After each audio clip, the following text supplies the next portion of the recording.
আসসালামু আলাইকুম। কেমন আছেন সবাই? আশা করি ভালো আছেন। তো আজ আসলাম সাকরাইল ইতালিপাড়া।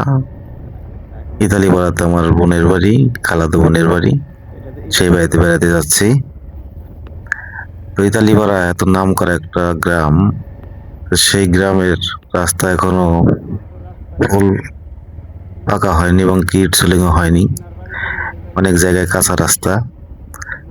আর এই রাস্তা দিয়ে বৃষ্টি নামলে কিভাবে মানুষ যাতায়াত করবে জানি না। অনেক খারাপ অবস্থা হয়ে যাবে বৃষ্টি নামলে।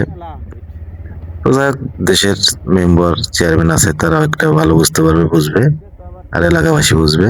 এখানে আমাদের খুব একটা আসা যাওয়া হয় না। তো রাস্তাটা বৃষ্টি নামলে খুবই সমস্যা হয়ে যাবে। তো কথায় কথায় চলে আসলাম খালাতো বাড়ির বোনের বাড়ির সামনে। এই সামনে আমার খালার তো বোনের বাড়ি। তো আমার ভিডিও দেখে যদি আপনাদের ভালো লাগে, অবশ্যই আমার ফেসবুকটা ফলো দিয়ে রাখবেন নতুন নতুন ভিডিও দেখার জন্য। ভালো থাকবেন সবাই, সুস্থ থাকবেন। আল্লাহ হাফেজ।